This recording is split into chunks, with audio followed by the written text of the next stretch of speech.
Welcome to Beast TV.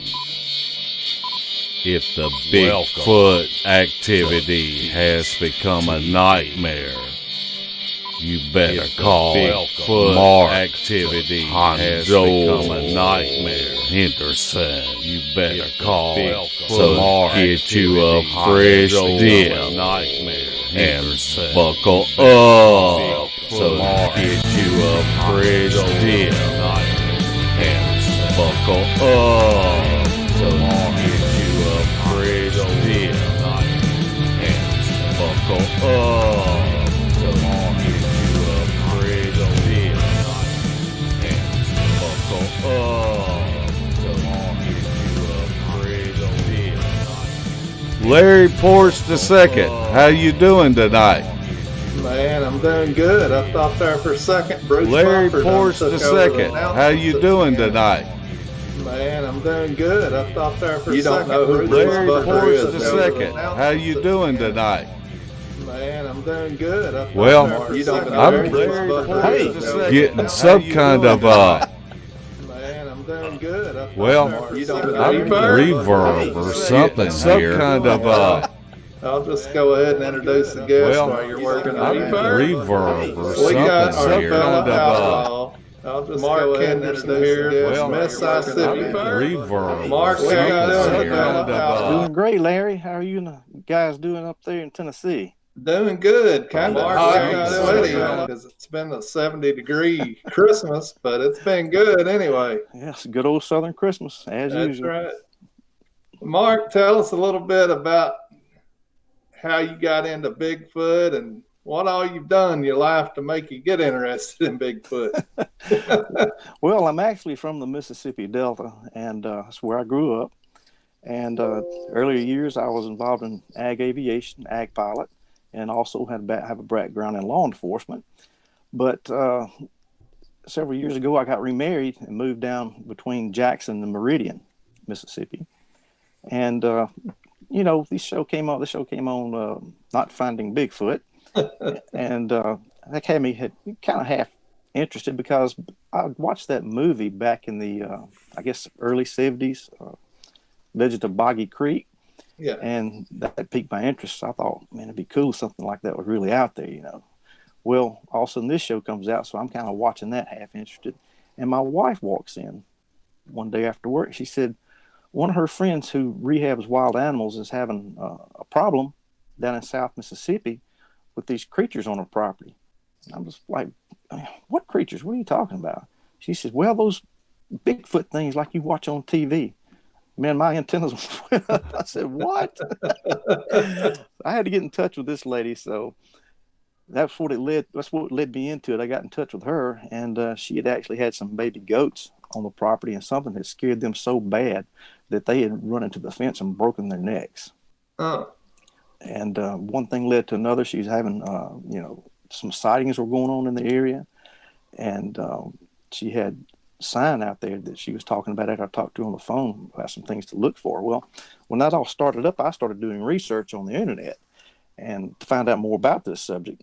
And I got on one show, and they had this guy on that sounded like he was from Mississippi, and sure enough, it was Jim Bear King. Yeah. I thought, man, I've got to see if I can get in touch with this guy. Well, it took a while before he finally answered me back on email.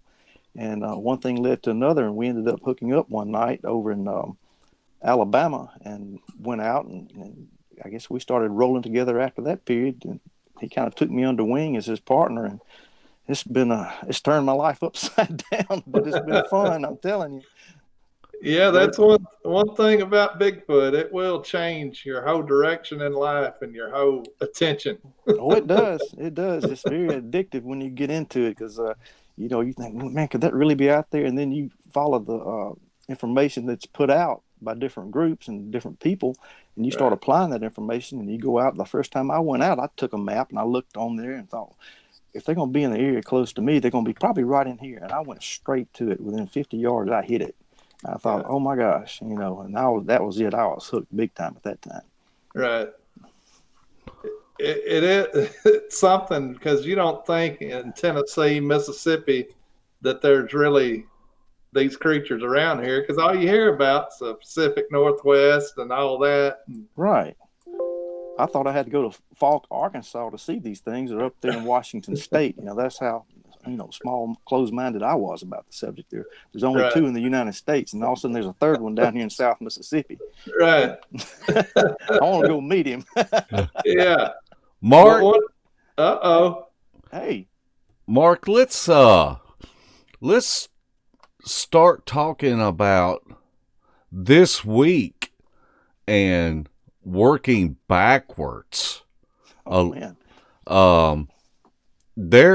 This area that you've been investigating, it's real time, and there's things that you are getting from the landowner just about on a daily basis. Right. And so let's just, why don't you just tell us what's happened in the last 24 hours and kind of work backwards from there? Sure. Well, this afternoon I received a text from the Location 2 rehabber. And what she told me was that last night her mother was staying with her. And she had heard the dogs. Her mother, actually, her father lived next door in a brick house. And she heard the dogs whining out there. So she went out on her porch to see what it was about, walked over to the pen, and they were up in their dog houses and wouldn't come out. She tried to call them. They were still whining and whimpering.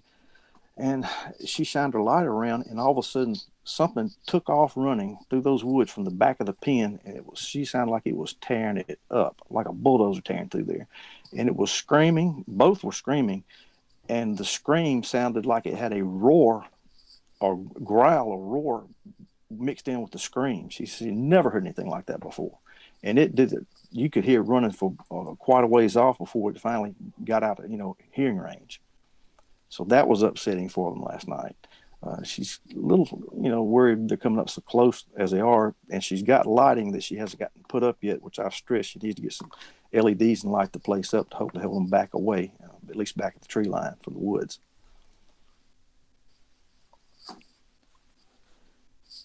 Now, I went down there Christmas Eve morning. I rode down because we want to go out there and check it around. This is only the second time I've been on the property because everything that's happened, she's been relaying to me. And she wanted to go out there and look around some things that happened prior to that day. We had this interest to see if we could find some sign of some missing animals. But as we were walking out, we started getting what some call a locator call. And it sounds like a whistle.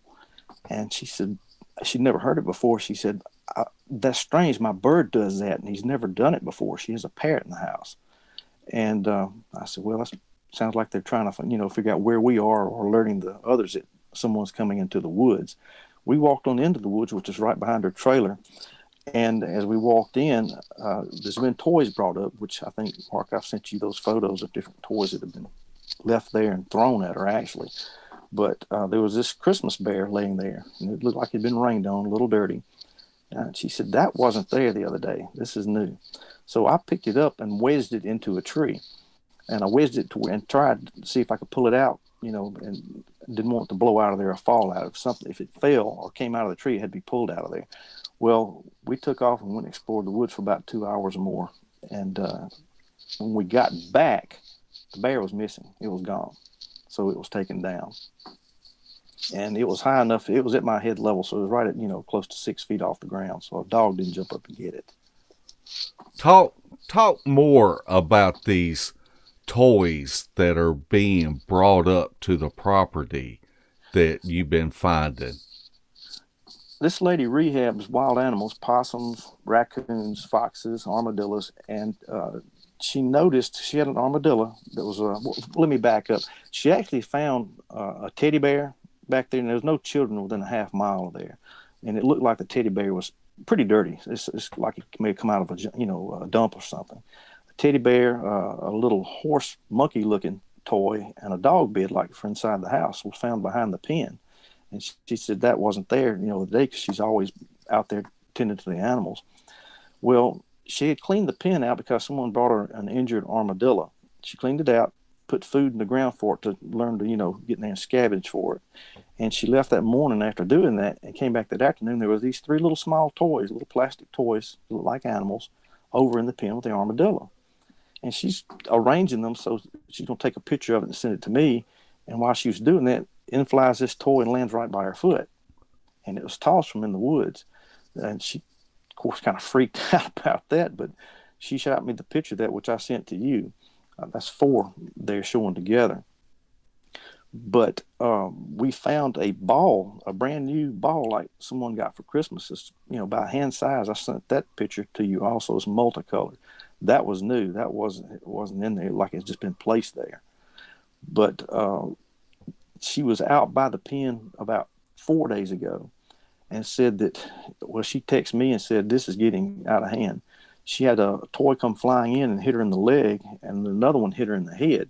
When I say it hit her, it wasn't thrown to injure her. It was like it was tossed to you, like, to give it to her.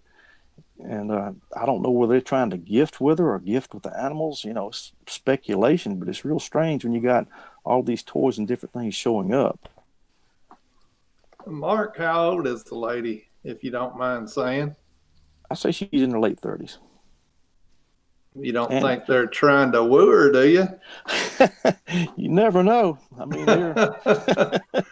she has a background in law enforcement, was a member of a SWAT team, so she doesn't scare easily, but these things have got her rattled. Right. Not knowing and not understanding if her life's in danger. That's why she was put in touch with me by another rehabber who actually pulled me into this subject. Right. And I just went down to try to, explain to her what was going on. And she settled down some, but it's still upsetting to have these things happen. Oh, yeah. I guarantee it. But she's getting knocks out there. She's getting the screams, the whoops, all of that. About 2 weekends ago, my wife and I rode down there. We were actually supposed to go a week later, but I was contacted on Saturday night and said things are getting out of hand. And so I said, all right, we're going to roll in there tomorrow after church. And we went down there. And when I got to her property, showed me, the trailer where she lives, which is not far from the woods. She's within 50 feet from the wood line, and even closer on the side of the trailer. But there's a heavy trail leading from the woods there underneath her trailer. And I say a heavy trail, it's very narrow, but it's deep, like something very heavy has been walking, and it's being narrow. You know how these things show how they walk in a straight line, 1 foot in front of the other, but at a greater distance pace than what a human can do. And I started asking some questions about the things going on, and what I come to find out was, of course, she rehabs these animals, and when they get rehabbed where they can make it on their own, she will turn them loose in the woods behind her house. Well, she continues to put food out there. Here we go. So she has inadvertently habituated these creatures. They found them a snack, an easy meal, and they're coming in and taking advantage of it. So that, I believe, is what has drawn them to her place, even though there's been reports of these creatures being there on the property since back during where her grandfather's talked about things that have happened out there. Mark, going into the woods and looking for evidence, we know that it's just more complicated and complex than looking for something obvious, such as X's and structures and tree bows. When you step off into the woods, what are some of the not so obvious things that you are looking for? Well, I will get a topo map and look at the property also from Google Earth to look for water sources. Look at see if there's vegetation there that will support food sources for these creatures, whether for the vegetative during the summer months and more of the carnivorous during the winter months. Of course, there's deer sign there. I look for that, and then I get off into looking for the trackways to see if we can find sign that they've actually been in there. Which most people know that have gotten into this subject. That there's X's and there's twists and there's bows. But some things, and a lot of things, I'd say 80% of it is naturally made. You've got to really look at it and rule out that it wasn't created by weather, whether it was a downburst of blowing everything in one direction. You look for things that really stand out. Twist and breaks, yeah. we look for those. But what impresses me more is when you find these asterisk type structures that almost look like teepees, or they're laid out on the ground like an A. Those things, that didn't happen by accident. And also you'll see things like limbs placed in a horizontal position because, I think both of you deer hunt. When you're looking for a deer in thick cover and you're scanning, you're not looking straight at something. You're kind of scanning for that horizontal, object, because everything in the woods is going vertical for the most part. But when you find that type of structure, then you start looking, I call them asterisk type formations. I think I sent you a few photos of that we found. And there's quite a few of those back there.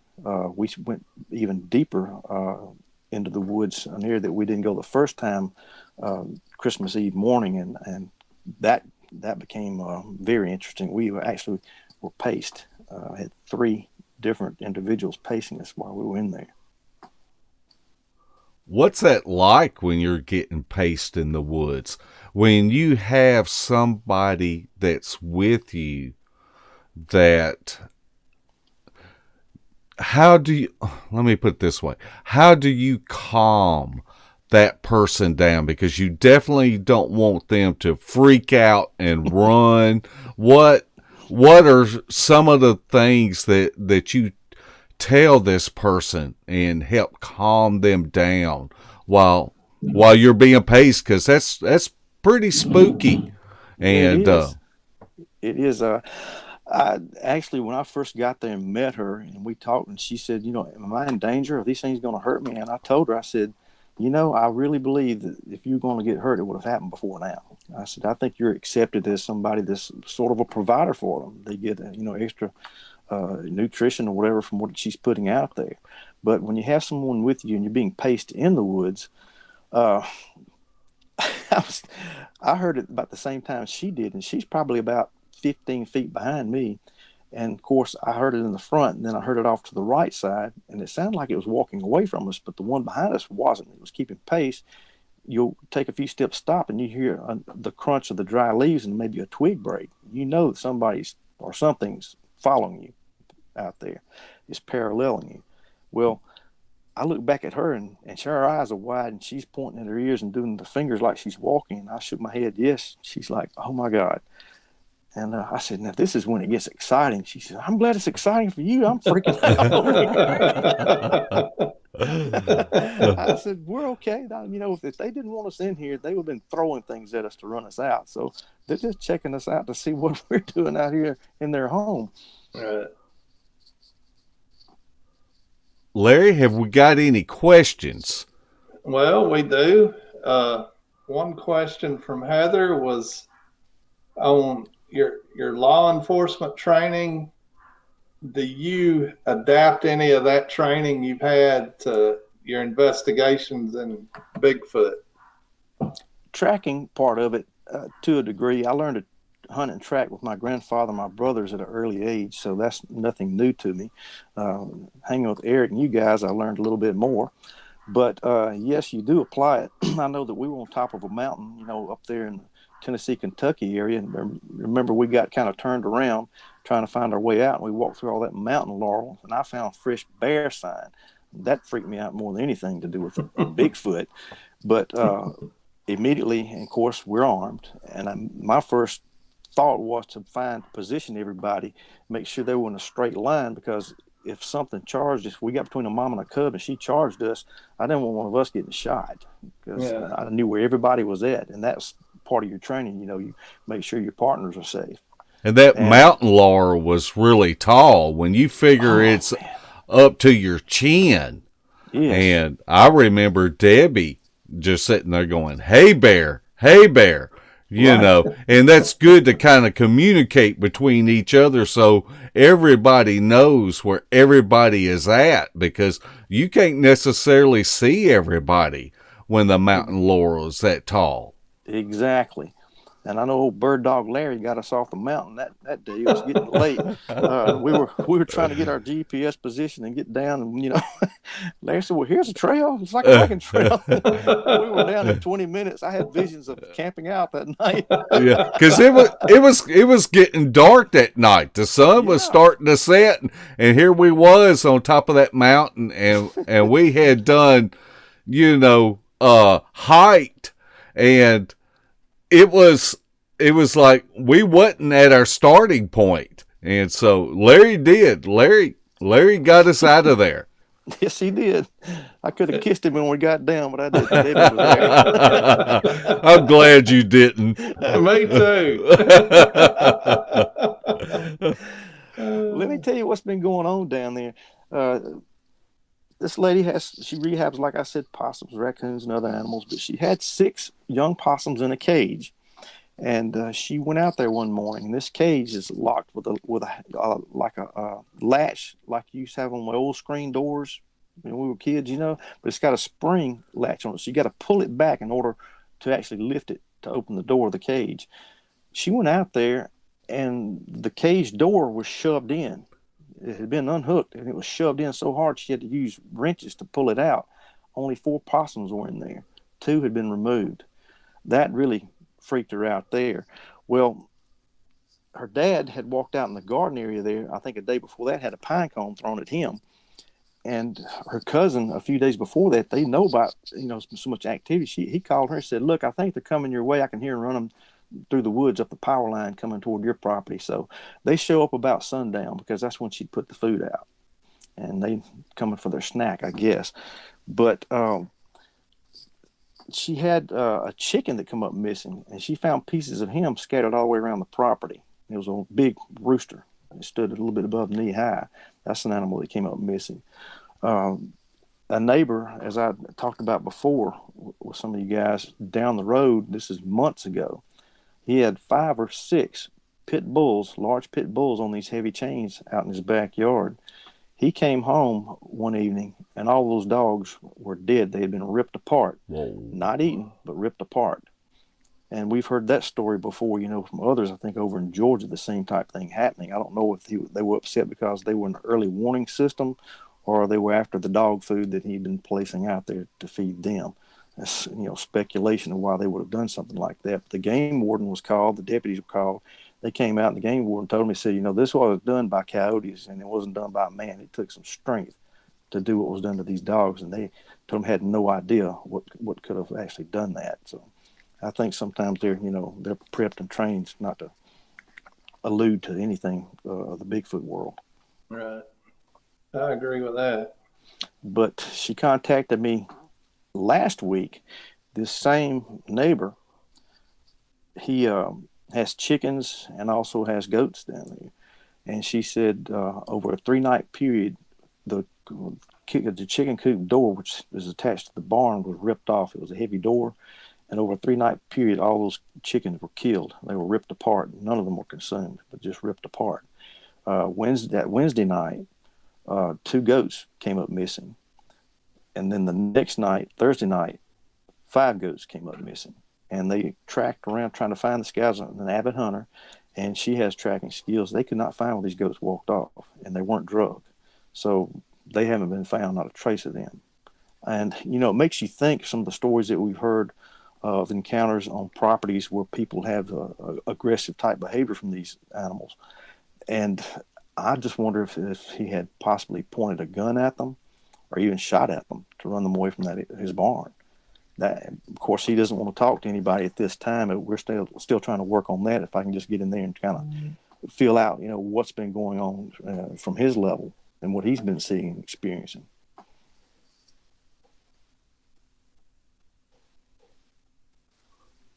Let's see. Ray Dawn asked, I often hear power lines mentioned. Do you have any theories about the power line?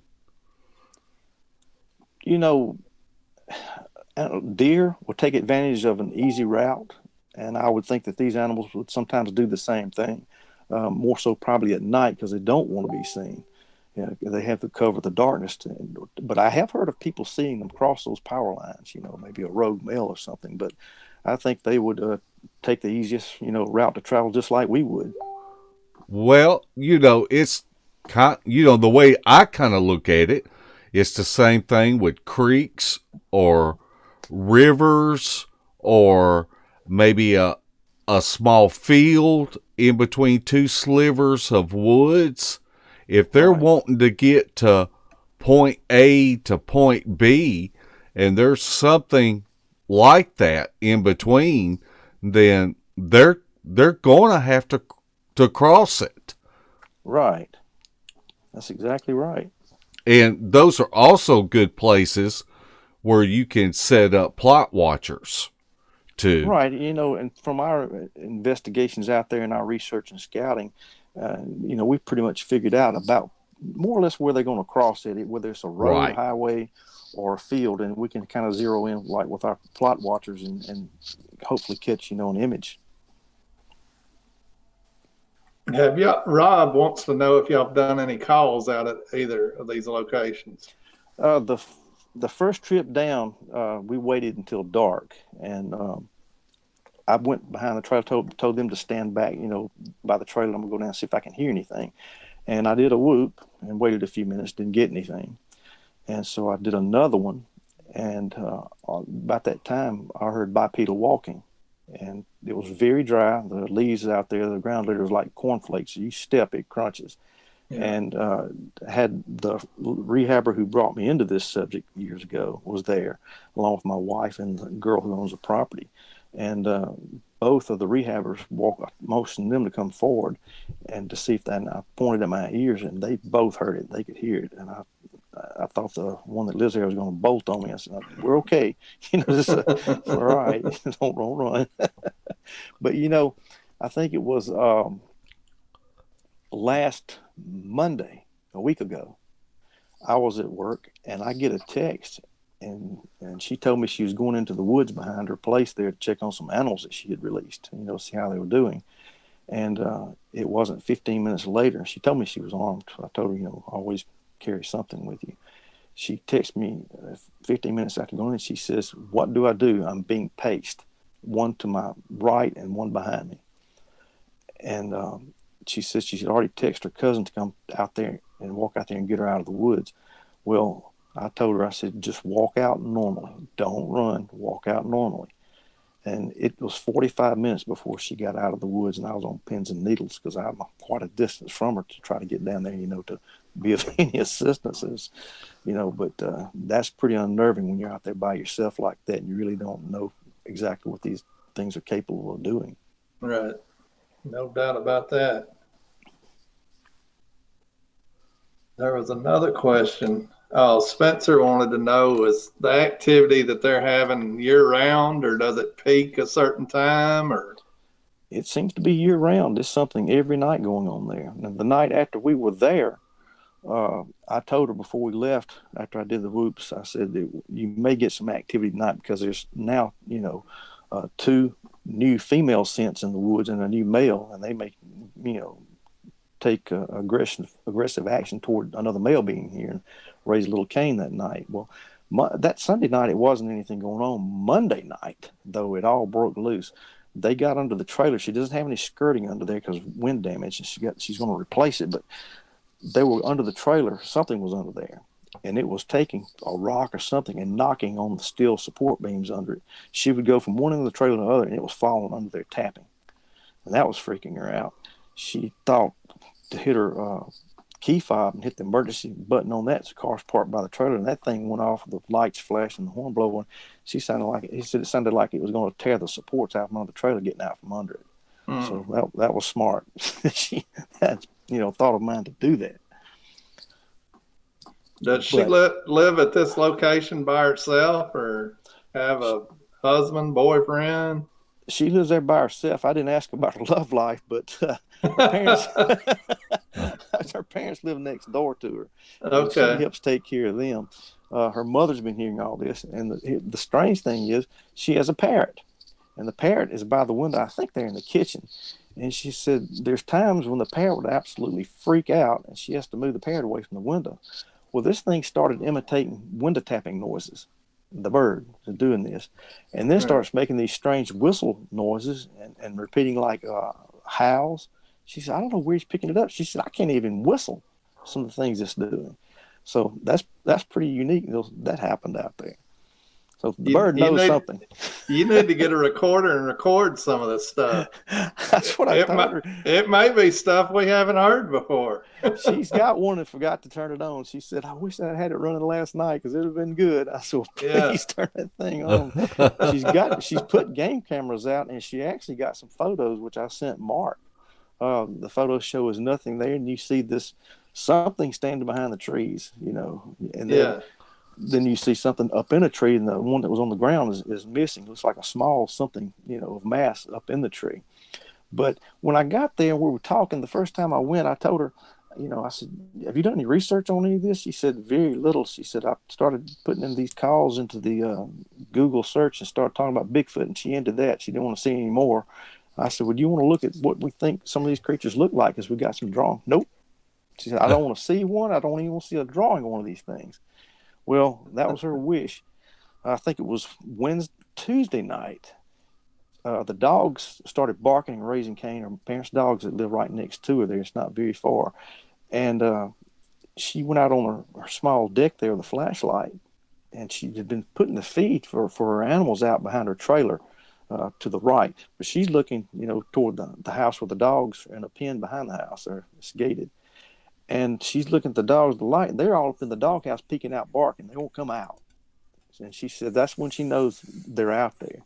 She swings the light around back toward the woods the way the dogs are looking and barking. And where her light picked up was about a 3-foot little booger standing there. He was jet black, no hair on his face. And he was standing sort of at like his left side was toward her, and I'm assuming was the mother, the female, was sitting flat on the ground in front of him. And she was facing toward, the lady that owns the place. And, of course, she froze. She didn't know what. She's freaking out. She said the look on their faces, they were freaking out because they'd been spotted. She said the mother went from sitting flat on the ground, rolled up onto all fours, and said that little one hopped just like you see a chimpanzee hop onto her back. And they walked off in the woods and hardly made a sound. She said that really freaked her out because something that large to move so quietly out there that they'd be up on you and you wouldn't even know it. I would like to maybe shift gears, and then we will go back to some of this activity. But I would like to look at the integrity of collecting evidence. I guess it's human nature to find a piece of evidence and form an opinion. I believe where we can deceive ourselves is when we set that opinion into concrete without giving an honest effort to debunk our theories. And we should measure that evidence using everything that our constraints will allow. And even with looking with social media research, people will form an opinion, and if someone expresses a different opinion, then it is taken, and this conceives hatred and ugliness. I think when we find possible evidence, we should concentrate more on documenting it and allowing the evidence to speak for itself. And we certainly shouldn't try to form a behavioral opinion based on our own theories. Mark, talk to us about your protocols when you find possible evidence in the field and how you document it. Man, I'm glad you asked Mark that instead of me after all that. Well, when you want to take your information and, of course, clearly write it down and date the time. You want the day, the time, the weather is all important about that, especially if you're trying to look at movement or patterns of travel. But as far as finding evidence, like, when she saw those, actually had her sighting, the next day, a deer horn was laying on her porch out there on her small deck. And you saw pictures of it. I sent that to you. And was that brought there by them as a peace offering? They didn't mean to scare her, or did a coyote or a dog drop it there? I mean, it's speculation, but there's no loose dogs supposedly in the area. But, you got to weigh everything. You got to try to, look at, like I said earlier, like the storm damage. You're looking at tracks, and of course, there are some bears reported in that area. And as you well know, if you're looking at a track, they can often step from the back foot into the front track, and it makes it look like, hey, I got a Bigfoot track right here. When if you know what you're looking for, you can tell that no, that's not what I'm thinking it is. If you want it to be, you can fool yourself, but you gotta doubt everything. You gotta approach Right. all of it very skeptically. Just like with a tree twist, the Indians used to do that to mark hunting areas and or property lines and things like that. As far as I'm not saying that these creatures are doing it for that, but a tree can break over naturally, what we call a break. And did it happen naturally, or are you seeing another break? Once you find something like that, you document it and you walk in the area. Usually, I'll make a circular walk if I can, unless I can see another structure of some sort, in the distance that I can walk to. And you can possibly establish a trackway doing that. But, you got so many things that can happen, and pareidolia can set in. You start seeing things that actually aren't there. It's naturally occurring. You've got to really weigh out, just like when you see what we call a hanger, where you got a limb that's placed horizontally. You look around, is that limb from that area? Is it, what I mean from that, is it, you got pine trees all there, and this is an oak limb. Where did it come from? Or was it a pine tree that fell out? Was it able to come through the foliage and land where it's at? What is it resting on? If it's resting on something that's very flimsy, then, and it's, if it hit it, it would have broken it. Then you think, well, maybe it is. But still, it's all speculation, because we did not see these creatures actually place it there or make these formations. Something that interests me is when you see the TP structures. And we found quite a large one out there. That's the biggest one that I've ever seen personally. And my wife and one of the other rehabbers had a photo of them standing out there under it. And it looks like it's kind of woven at the top of that structure. That was something, that didn't happen naturally, not all that angled in like that, by itself. And oftentimes when you'll find a tree bow, and of course they occur naturally, you got to really look at that tree bow and say, well, did a limb fall out of the tree? Was it hit it and knock it down, and it just continued to grow and it bowed up into, more of a circular form? Or is it something that was actually shoved into the ground, which I have found, that it was actually shoved down into the ground instead of something laying on it. But I've often found tree bows to where there's other tree limbs that are placed to hold it down, I guess, until they can get the end of it anchored. And you'll find, when you find that, a lot of times you'll find stacking, where you got other limbs that are stacked up against trees, which I think I sent you those photos too that show that in the same area. So you got a lot of different sign in that area, on those areas, and you rule out, as much as you can, that these things have somehow occurred naturally. For me, it is refreshing that you are the caliber of an investigator that will document what is going on.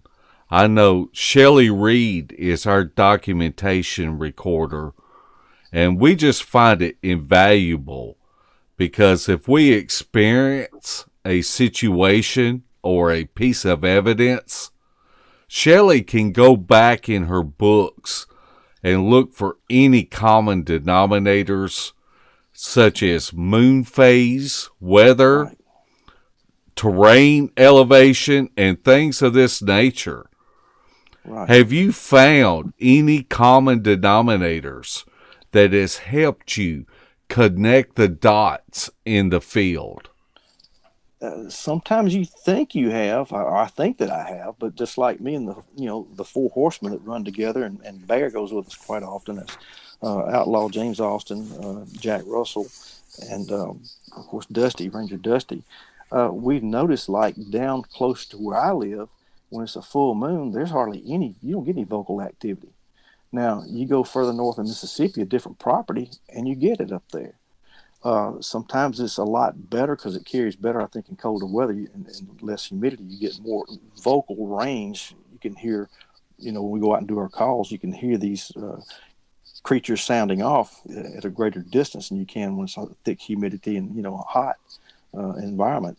But like the rehabber's property, the first place, the one where I actually was drawn into this, which we've gone out and explored, which I can get into in just a moment, her property, they're not very vocal. Now, this second property where all this is occurring now recently is only about 12 nautical miles, which is 12 air miles from this other property. So they're close enough to be what we think within this, it could possibly be the same troop. And there's a waterway close by, so, they can travel up and down that. And she's about 0.8 of a mile from, a creek that runs through there. So they've got their water source, and of course you got game all up and down that. But different areas, it seems like they respond differently. I think you run into that up in LBL too. Certain things, Right. certain weather, to where you'll get activity when it's like this, and these protocols all are met, and then other times, you don't hear a thing. Larry, have we got any questions we need to address before we move on? Well, we got a couple. Bomber wanted to know what distance were the boogers away from the lady whenever she shined the light on them. They were about 40 feet. 40 feet. Mm-hmm. That's pretty close. Yeah, she said it was too close. Yeah.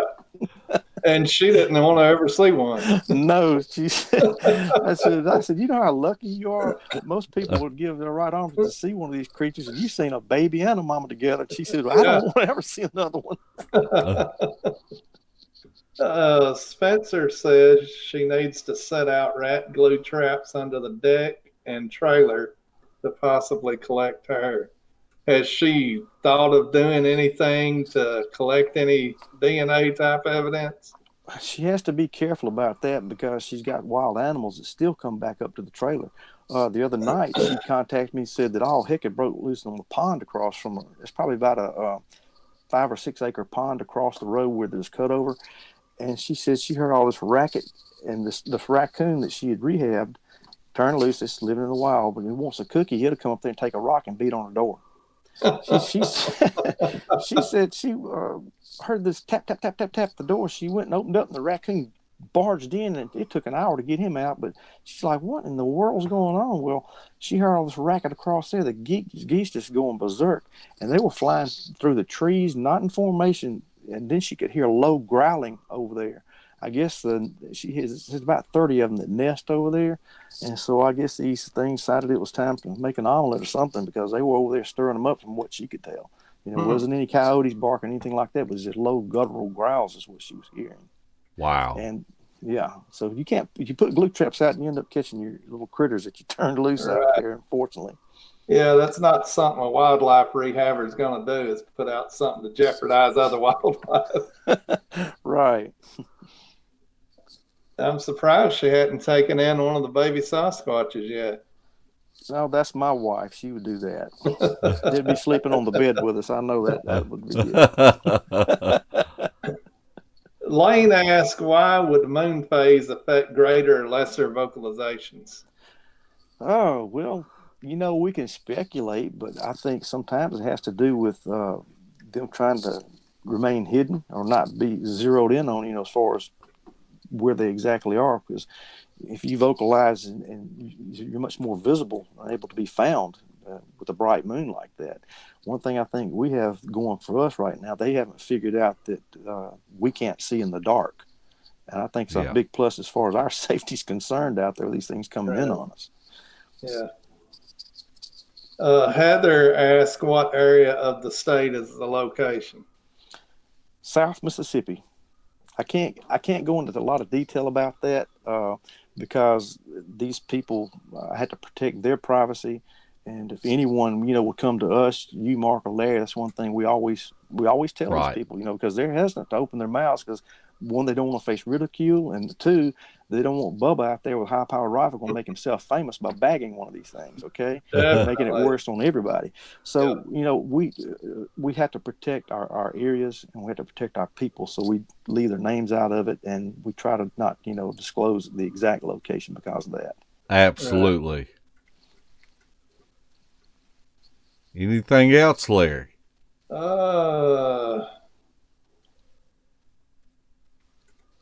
Heather said she didn't want to know exactly where it was, just in respect to where she was.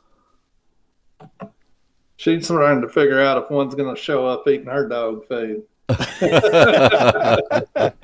It's a good hour and a half from her, so she's okay. Yeah. She may have some in her backyard and she doesn't know it. That's true. It could happen. Oh, yeah. I'm in a wooded area, and I found sign back there. It was old, but I did find some sign. My wife told me when I first got started, she said, "You ever looked in the woods back there for sign?" I said, "Well, yeah." She said, "Well, if you find anything, don't tell me." Right. And I bet Sherry don't want you making any calls no, off the back porch. When Bear and I got together, that was one of the first things he told me. You're learning these calls now. Don't you ever do it from your house. You're going to have some problems to deal with. And hunting camp either. Don't do it up there either. Yeah, that's a good way to wind up standing looking up at a judge. You're right. Mark, why don't you tell us about some of the equipment that you use to gather evidence? Well, we of course we carry FLIRs. How do you like the FLIR?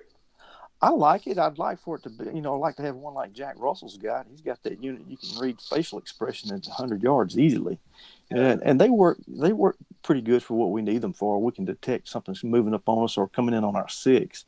I know the first time me and Barry Browning were out in the national forest one night, and we didn't have a FLIR. And we were at this old cemetery. Like we always say, these things seem to be drawn to these old cemeteries. And this place down South Mississippi, there's an old cemetery down the road there. But getting back to me and Barry, we were out there, and I made some calls, and he made some calls, and we're standing there. We start hearing movement, and I'm thinking it's a possum or an armadillo scratching around. Because it's like 12:30 at night. And I'm looking over to the right. I said, I'm going to walk over that way and see if I can hear if it's scratching around. It stopped. So I walked back to the truck. So I'm facing south. He's on the other side of my pickup facing north. And I'm hearing bipedal walking off to my left, in front of me, and it sounds like moving behind me. So I look back at him, and he's got 3 fingers up. And it's like they're trying to militarily ease in on us. I thought, man, this is really strange. You couldn't see your hand hardly in front of your face. And all of a sudden, the one out in front of me starts walking directly toward me. And the leaves were dry. It was like in October.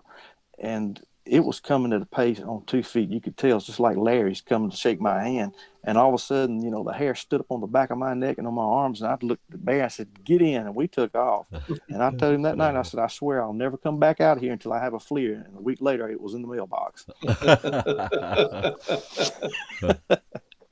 But yeah, that equipment, sound equipment, we use the Sony recorders. I think everybody's got different models, but Mark, you put me on one that works really well. And we try to have those running when we're out in the field, and hopefully you can pick up some audio that you can analyze for us. That's what I really want to get from the vocalizations that she's hearing down south. That's something that I'd like to send to you and let you run it on your equipment and see what it comes back in the vocal ranges and megahertz you can read off of that. Well, it's a useful tool. And of course, when you look at the frequency signatures, you cannot say that this is a booger because science doesn't recognize it. But what you can do is go through your library and you can eliminate any type of animal that it could be, whether if it's foxes or any other type of canine, such as coyotes. So, Right. because that's the first thing somebody wants to scream is, "Hey, that's a coyote. That's not a booger." But you put it on the spectrogram, and there is no doubt that it's not a coyote or a fox. Right. Larry, have we got any more questions? Yes. Let's keep them rolling. Why cemeteries do you think is what Lane asked? Well, I've heard Bear talk about this, about the emotions that are observed, because we think these things are always watching us out there. For example, that, Christmas bear disappeared while we were out in the woods, so it had eyes on us. But I think it could be with the raw emotion, or it's drawn to the, like a lot of battlefields you hear of, especially like from World War, the Civil War. There's often sightings around those things. Indian mounds, you have sightings in those areas. So I really don't know why they were drawn to that. I think it's an emotional aspect to it, but it's speculation, really. All right. Ever do any research around pre-Columbian mounds and get any booger activity? Do you know what a pre-Columbian mound is? No. A hard case, we're illiterate. You may have to expound on that question a little bit. Now, I know we went around some of the Indian mounds. Oh, yeah. And there is activity around those. Absolutely. All right, we'll go on to the next one. Do you do a better job keeping up with your equipment than Mark and I do, especially me? No, I'm digging around in my truck wondering if I brought it with me half the time. It's not down a drain hole or left on a mountain, though, is it? Every time we get on a bridge with Barry or Dusty or the four horsemen out there, I say, y'all watch out for those Larry holes. They will swallow that fluid, You ain't lying. Nothing like a swim in 5 o'clock in the morning. Oh, man. Well, let me tell you something that happened that's very interesting and sad, actually. This lady has lives right down from her, has a barn cat. The barn cat kept coming over to the rehabber's trailer there, so hanging around, she put a box out there with some blankets and and water food bowl in there. The next morning, she gets up and the box is gone, blankets, food bowl, and all. Well, she ended up, I think, a day or two later, finding the blankets over in the woods. But the cat wandered back up, so he's okay. Well, she called her aunt. I think it was Monday night. She called her aunt and said, "Look, the barn cat's back over here. I'm going to put him in my carrier and put him on my mother's porch so that you can come get him." She said, "Okay, well, I'll be over in about 10 minutes."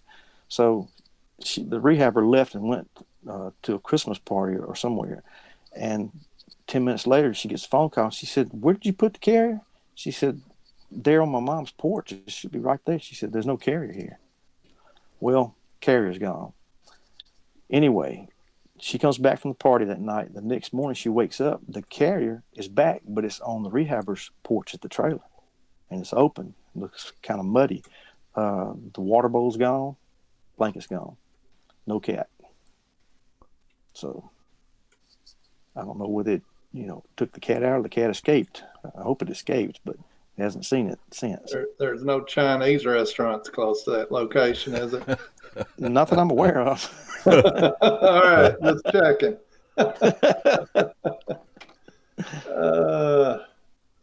Has she caught anything on camera? I know you said she's got some images. Yes. She's got one. It looks like that I sent Mark. It shows the shot, and there's nothing there. Another shot shows there's something behind the tree, and it's really hard to make out. I've blown it up. I can't say that it's a booger, but it is wide, so it's possible. But it's not clear. The clarity is not good enough to really make distinction. But the next shot, it's gone from that location, but you see something up in the tree, and you're thinking, was that the little 3-foot ones climbed up there or what? Because we know they will go up in the trees, and have sentries that watch, over the areas. And I'm pretty sure this place is under 24-hour observation, because she does something like put the cat out there, and before the ant even gets there, it's gone. Well, with the bear, the Christmas bear, we put in the tree. I thought maybe a couple of days they may find it. It was gone when we got back from exploring the woods the other morning.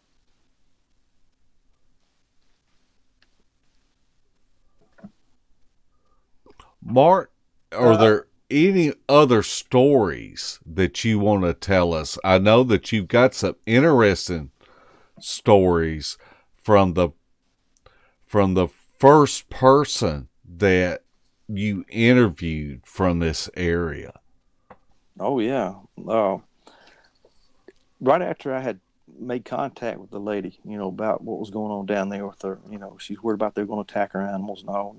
And Bear and I went in there and explored the property. But prior to this happening, she contacted my wife, said, talk to Mark, said, I'm going to make some game cameras out. Somebody's stealing my sweet feed. And I talked to her on the phone. She got to tell me about it. Was it bagged? No, it was in a tub, 100-pound tub, like a little small drum. And it was going into the barn and taking these drums and taking one out. I mean, gone. Right out of there. You go into the barn, you got to open these 2 barn doors, go in, open a tack room, get the drums, and I think it was 6 stacked in there, 2 stacked on each other, 3 stacks. And about a week later, the drum would reappear in the tack room empty, and another one was taken. They even brought the scoop back. Well, I told her, to lock the barn doors, and she did that. Well, she'd gone away for the weekend and had some people to help her there on the ranch with the animals. And when she got back, one of them told them, you need to come around and look at this. So she walked around the back of the barn, and both of those heavy doors, and these doors, I think I had a picture of Ranger Dusty standing there with one of them. We could hardly even pick it up, and both of them were ripped off the barn, lag bolts and all. I mean, you could try to do that with a 4-wheel drive pickup, and you probably yank your bumper off. And she ended up reinstalling those doors, and sure enough, a few weeks later, another one was ripped off, and that's the one that Dusty's standing by in that photo. So it's happened twice out there. She also would put feed out for the horses. She has some that had some age on them, so they were eating a special feed. She would take the lids off these small drums and put the special feed in it. She had like 3 she'd place out there on the ground at the barn. And so she'd stay there, and those horses would eat, and she would leave while they were eating and come back, and one of the actual lids would be gone. I guess it was carried off. She'd walk around all around the pasture. It's not there. A day or 2 later, it'd show back up. Well, over across from there, she has donkeys, and she had these drums, and they weren't full, but she put feed out for them out there. She had 4 she'd set out randomly so they wouldn't all try to pile around, the same area to eat. And she would come back the next morning after she put it out there, and they would be lined up perfectly in a line, same distance apart. The donkeys didn't do that. That's something that's playing mind games, is what I'm thinking. But she's been out there when she was feeding these donkeys and had sticks thrown at her, had rocks thrown at her. So it's always, every time she goes out there, there's something happens. Growls, she said that. If she's in the barn, a lot of times she'll hear a rock hit that tin roof up there. Sounds like a 22 going off. We had a question a while ago. You say these 2 places are within 8 miles of each other, approximately? 12. 12. Mm-hmm. Is the terrain on these locations similar, the woods and elevation-wise and waterway-wise? Pretty much. They're pretty much the same. On the rehabber, this location 1, she actually has freshwater springs on her property, so there's a good water source there. There's deer all in the area, and there have been reported sightings there. She's actually had visuals of one taking off running through the woods and across the road in front of her like a flash. She had changed her pattern up. Of course, she has inadvertently habituated too, because she puts food out, for the deer that she's rehabbed and the squirrels or raccoons. But she called me and said that these things are coming up to her house. They're hitting the house with something and going across the porch and freaking the dogs and cats out. And I asked her, I said, have you changed anything? Have you changed your routine at all? With it, Central Daylight Savings Time had kicked in, and now it's dark at 5 o'clock. She always fed at night. She changed that and started feeding in the mornings, and got it out of that routine and that pattern they were used to. I said, okay, change back to your routine. It should settle down in 24 to 48 hours. And it did. And it went back to, the normal things that go on around there. Them, trying to get a reaction. During that time period, she changed. Is that when the doors were ripped off her barn, or? Oh no, this was after that. Okay. Yeah, the barn doors were ripped off prior to that. Okay. All right. But they still come in the barn and get the feed. Mark, She never put the door back on there because she didn't want to pay for putting another barn door on. Right. Mark, we first met you about 3 years ago. What Bear wanted to do was to pull some of the Mississippi people that were interested in learning how to research Bigfoot. Right. I would like for you to kind of give an impression of what it was like the first time that you met Bear and Larry and myself down in Mississippi. And Dan and Vicky. Was Dan and Vicky down there?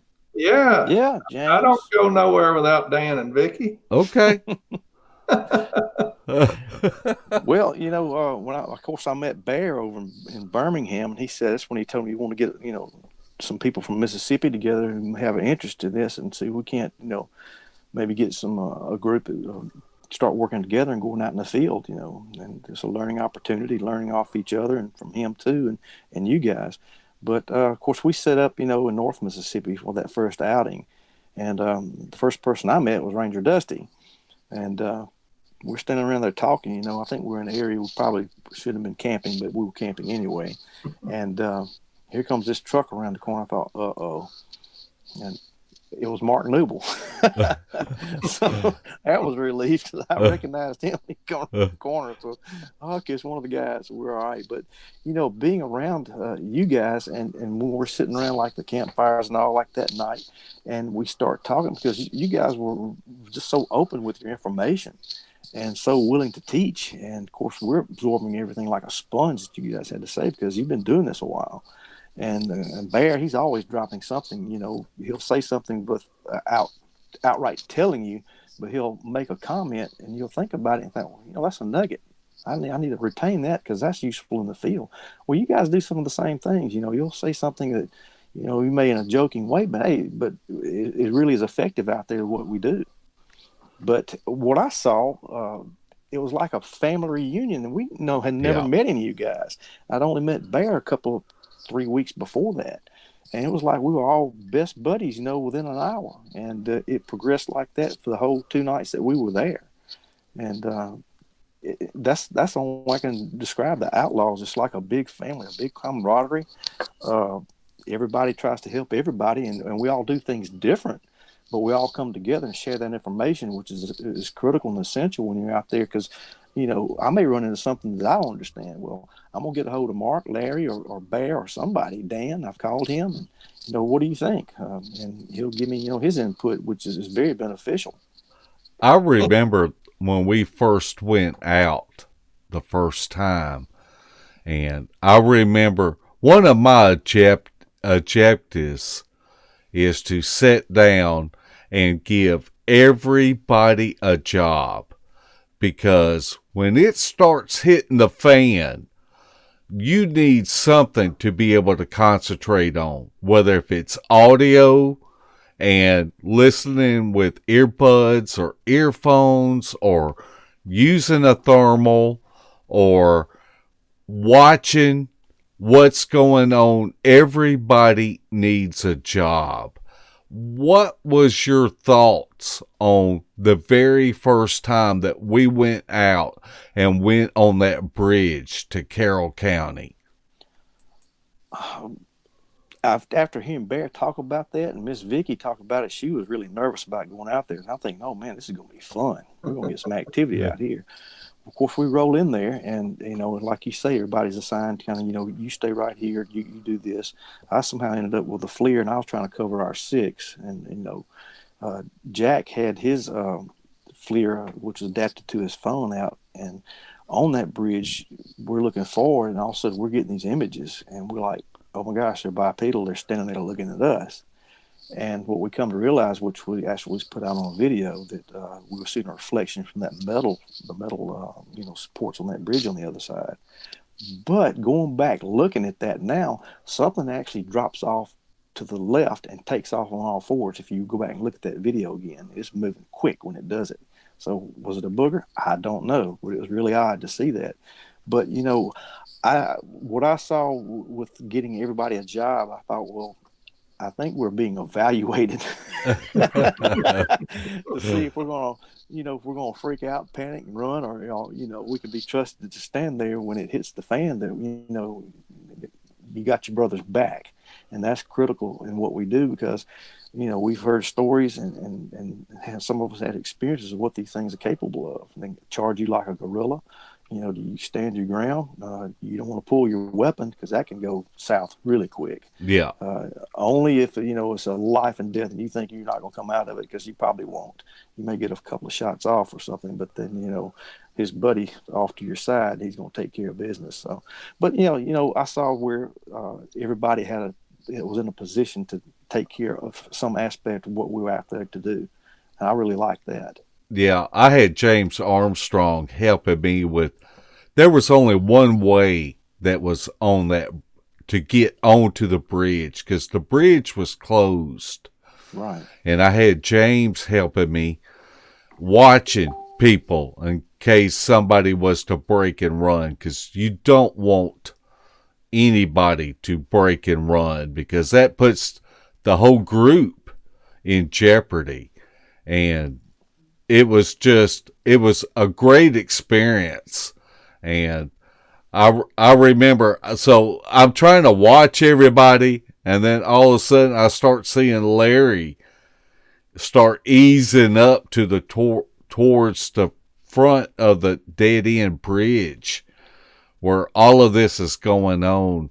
And everybody's getting excited by seeing the images on the FLIR, because it was rampant. Oh, yeah. It was ramping up. And I'll let Larry explain what he saw when he looked through that FLIR. Well, whenever they started saying they were seeing something, they were getting ahead, I put my FLIR up and I saw something too. But out of my curiosity and stupidity, I wanted to get a better look. So I started easing forward, and Bear was like, Larry, don't go up there. Don't go up there. And I'm like, I want to see one. So I kept easing up, and as I eased up to get a better look, I went past that sign, and it disappeared. And I'm like, what the crap? So I backed up, and there it was, and I walked forward, and it was gone. But it all happened because I was stupid enough. I wanted to walk up there and see one. That's the new protocol after that night. Now, is that something out there? I don't know. Send Larry up there. Hey, I'll go. It don't matter. I'm telling you. One of these times it may be my last time, but I'm going to go give it a look anyway. It was really funny because Larry was sitting there looking through that FLIR, and he said, "There's nothing there." And I turned around and looked back towards Jack, who had the FLIR, and everybody was gathered around, and you could see the excitement, and the adrenaline pumping. And I told Larry, I said, I think you better go tell Bear that there's nothing up here. And Larry just looked at me and said, maybe you ought to go tell him. And Larry slowly started lifting that FLIR back up. And I knew who was going to have to be the bearer of bad tidings that night. And I was dreading that walk back towards Jack Russell to tell everybody that there's nothing there. But, that was a great, fantastic learning tool that we learned that night, because we had no idea that a FLIR, a thermal, could capture a reflection like that. Because I'm telling you, looking through that FLIR and seeing all of that movement going on, it was just, I mean, it was creepy. It was absolutely creepy. I'll tell you what happened. What James Armstrong was standing back there looking at the FLIR that Jack had, and we're starting to realize something's not right. Y'all were saying, there's nothing there. Larry was saying. Anyway, I walked out in front of Jack's FLIR at a little distance and started doing my hands, up there, doing this. And James didn't see me go out there. He's looking at the FLIR, and he thinks it's this ape. He says, "Oh God, it's on now. We're gonna get charged." It was an interesting night for sure. We went back out there about 6 or 8 weeks ago and set up at that location with a campfire, and we were getting tree break. You could tree snaps out there while we were there. They were vocalizing, so they're still up and down that creek, hanging out. Good old Carroll County. That night after that, we walked back to the vehicles and we got a vocalization that everybody assumed it was somebody else. And after we got away from the location, everybody's like, "No, that wasn't me." Yeah. So I remember hearing it. Yeah. We had something that sounded sort of like imitating a coyote off to the left side as we were walking in there. Right. It was really strange the way it was cutting up and staying over there. Yeah, and I think Barry captured that. Barry brought that out to us. Yeah. He did. He said he had that vocalization. He had it on audio. All right, Mark, what about all the dogmen sightings down there around Taylor, Mississippi and stuff? Have you got any other people telling you they're seeing anything or heard anything? Dusty found a track up there. I mean, it was a big canine track. Now, whether that's what it was, I have no idea because I don't know a whole lot about the subject.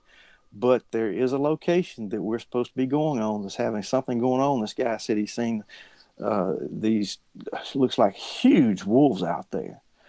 And Ranger Dusty's gone in and actually checked this property out. And he said there's sign all back behind the house that we normally look for. But the wife has been chased in the house. It's killed their cats. It killed one of the dogs. It killed a Yorkie. And it was laying in the trail and nothing was consumed. So I don't know if, they're being vengeful or they've done something to upset them. But, yeah, that dog, man, I don't understand anything about it. And, yeah, it's kind of unnerving to think of something like that out there. Yeah, I agree. Well, Larry, we're over an hour into this. Have we got any questions we need to address? Oh, I'm sure I missed one somewhere, but I don't see any. Well, we want to encourage everybody to hit the like button. And if you haven't subscribed, we would be honored if you would subscribe to our little rinky-dink channel. We think that we offer a lot of nuggets to help researchers in their respected area. So at least hit the like button for us. We would really appreciate it. Mark, I'd like to say, if someone's out there having some issues that they think may be related to this, is causing, duress at their home, that they contact any of us, and it may take us a while to get to them, but we'll be more than willing to, come in and try to check things out and see if there's actually a problem there or not. Absolutely, and they can contact you or us on the Beast page, Facebook page, or on the Bigfoot Outlaws Hideout page, because we are easily accessible, and we are here to help people. That's what we want to do. We want to help people, whether you want them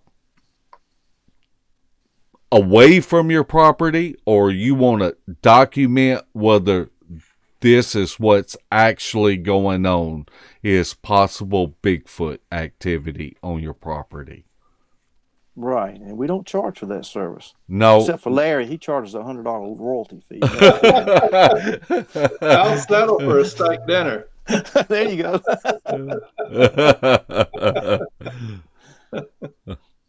Or an MRE. What do you think, Mark? Yeah. I'm ready to do it MRE review. And I'm going to tell you, we're going to talk about this at the end of the show, but we want to encourage everybody to subscribe to Beast of the Woods. That's Larry's independent channel. And he just did a video on me and him reviewing some MREs. And Larry's got a fantastic channel because it covers behind the scenes things that happen to us. It covers reviews on equipment that we use. And if you haven't subscribed to Larry's channel, good grief, what in the wide world of sports is keeping you from just clicking that subscribe button and that bell notification to let you know that Larry has released a new video? I look forward to it every time Larry releases a new video. And the main reason is because Larry has the tendency of wanting to make fun of me. And so I got to get ready for damage control. I want to know which show it was where he taught how to eat chili off the ground. Oh. I think Eric was raving him about that one. Oh. We'll have to do that again. I'm a food connoisseur, whether it's got leaves and sticks in it or not. Me and Larry are professional eaters. I don't think anybody in the outlaw regime goes hungry the way we eat these. I agree with that. Not with Slade Monk around. Absolutely. I better go and kill a deer. I got to get out in the field because he's going to be mad at me if we don't have some deer sausages on the next outing. I tell you what, if you don't bring some fish on the next one, I may have to stand between you and Slade. Okay, I got a new recipe for fish head soup, so we're going to give that a try. Mark, are there any more stories that you want to tell us before we go off the air? Well, I know that the lady down there we've been working with when all this started up down there with the screams and the whoops and the howls. She contacted a friend who works has something to do with the military, and when she did, he blew her phone up. Want to know, what have you seen? Have you seen something? What are you hearing? I mean, it was just. She said she finally had to shut it down. And I think, that they know these things are out there and they try to cover it up. But, she's, for what reason, I don't know. When you think about recently, you've had all this UFO information start to ease out from the government. And you think, well, are they going to eventually do the same with these creatures? They're going to ease it into the public? I don't know. It's called desensitization, where you're not so shocked when that news actually breaks. Well, yeah, they are out there. If you run up on one, this is what you need to do. That type thing. They try to blow it off. But that's something, I always think about, why do they cover it up? And there's all kind of speculative reasons for it, but nobody really knows. Larry, have we got any more questions that we need to look at before we go off the air?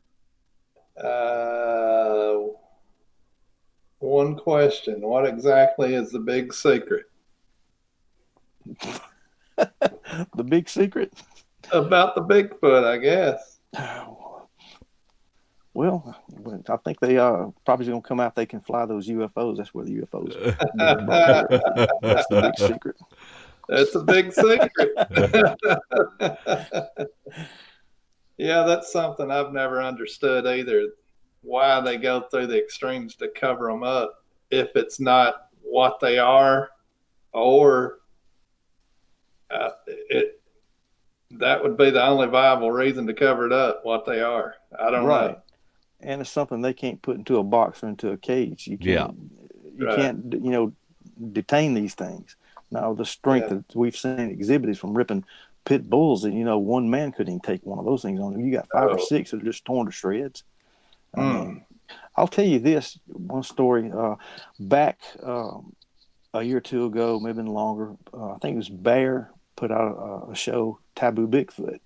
And we've always heard that a lot of times these males, these younger males, get sexually frustrated, and they'll take that frustration out on livestock, whether it be cows or horses. And this lady told me that she said a guy from Africa moved into the area she's in, and he was wanting to raise cattle. And she was there when they met with him and was talking about the different land around there. He said, "Well, do you have anything out here that will rape my cattle?" And it blew her mind. Why would you even ask that question? He said, "Well, over in Africa," said, "the gorillas will do it." Wow. You think, wait a minute now. There's a correlation because you got an ape-like creature here reportedly possibly doing some of the same things, and you got it over there verified. So that's a first. I have never heard that before. No, and that's connecting the dots. That's that piece of the puzzle that we need to look at. Right. Man, a lot of people, what a nugget that is, Mark. I'm telling you, it's something I've never heard before about, gorillas. And, the guy down the road who had those, the goats come up missing just recently, and the chickens, shredded to pieces, not eaten. And he had prize horses that was his, his pride and joy. And all of a sudden up one night or one day, he just gives them all away, just gets rid of them. Oh. And that makes me wonder if something was going on there. Posted the land, would no longer let anybody hunt his land. He didn't hunt it. Wow. He was so concerned about whatever's going on out there. So he knows more than what he's saying, because when the bulldogs were killed, one of the neighbors made a remark, said, well, maybe that what do they call it, that swamp creature, whatever. Yeah. And he got really upset about that. He said, don't be saying that. So it makes you think that he knows more than what he's telling. Oh, wow. Well, that gives me an idea for my next video. I'm going to order a cow or a horse costume and let Mark wear that, and I'll just video. Mark Newell, not Mark Henderson. Yeah, Mark Newell. I will put you Let's through clarify it, that. Good luck, Mark. Is it going to be like those old long johns that had that flap in the back? That's right. I might buy snow and heat and put on you too. I don't know. We're going to have Jack Russell's Fleer on this, and we're going to get good video.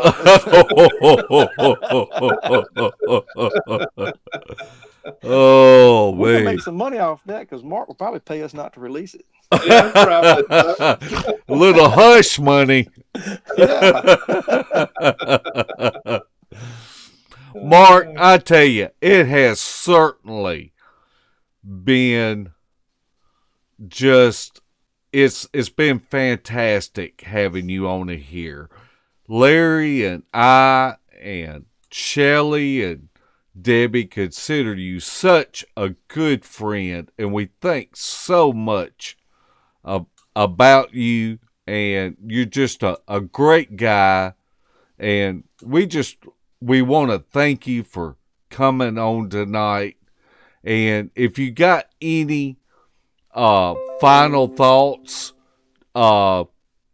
just let us know what you think about your research or Beast TV or anything else that's on your mind. I think Beast TV and some of the shows that they put out with the Bigfoot Outlaw shows and all is very beneficial to people out there that are having things happen that they can't explain, that they can't go and actually tell someone because they get ridiculed. 90% of the time they're going to laugh at them. That's something we don't do. No matter how strange you may think something is, there is somewhere to go. We listen. We're open-minded to anything that they come out with, no matter how crazy it sounds. It's just like with the gorillas and over in Africa raping the cattle. And, you tell somebody that and they'll look at you like you're stupid. But when she told me that, I thought, man, there it is. It just tied in right with what we've seen over here, and all over the United States, what's been reported. But we're there and we listen. And not only that, we can learn something from these people that do approach us with issues, just like with the gorilla. It's things that we can learn from each other, and we're there to help if we can. We don't charge for it. All you got to do is get in touch. And of course, we'll try to give you, the best advice we can, but we don't know everything. We're not experts. There's not an outlaw or anyone in beast is going to say that they're an expert in this field, because there are none. We try to combine our information and knowledge of what we do know that is beneficial, that can help someone out there that's having issues that, like this lady's considering selling her place and moving away. Well, I've changed her mind on that for now. She's more or less adapted. I said, they're there, and they haven't hurt you. I think you just keep doing what you're doing unless it ramps up. If that happens, you call me anytime, day or night, and we'll come up with something. We'll help you, and we'll get this thing, straightened out as best we can. Larry, do you have any last comments that you would like to say? No, sir. I just appreciate Mark coming on here. I'm looking forward to hearing more from these investigations you got going on. I mean, what's going on is amazing. You could take any aspect of either one of the investigations, and it's just awesome to hear.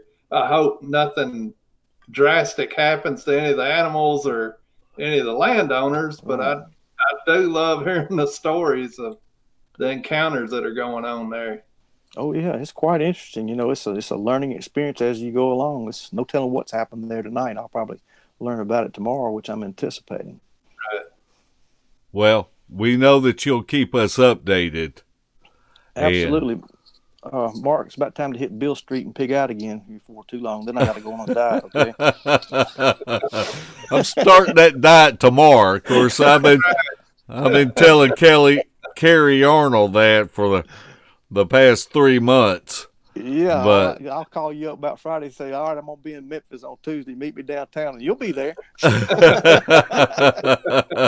Have barbecue all the way around our mouth.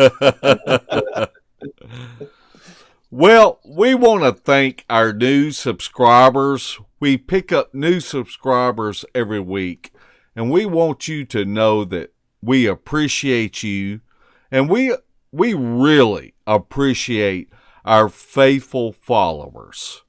Also, be sure to check out our field evidence videos. Let us know if there are any guests you would like to see on Beast TV, and we will sick Debbie Jones on them. Or if you would like to come on and talk with us about your evidence and research, just post it down in the comments section. And please, it helps us so much. Tap that like button and leave us a comment. Larry and I want to thank Shelley Reed and Debbie Jones for all of their behind-the-scenes work they do. And check out our sister channels, Beast of the Woods, which is Larry's channel, and Bigfoot Outlaws, Dixie Cryptid, Night Callers, and Bigfoot Odyssey. And we want to thank Mark again for coming on this week, and we will see you again. Same bat time and same bat channel. Night, night, footers.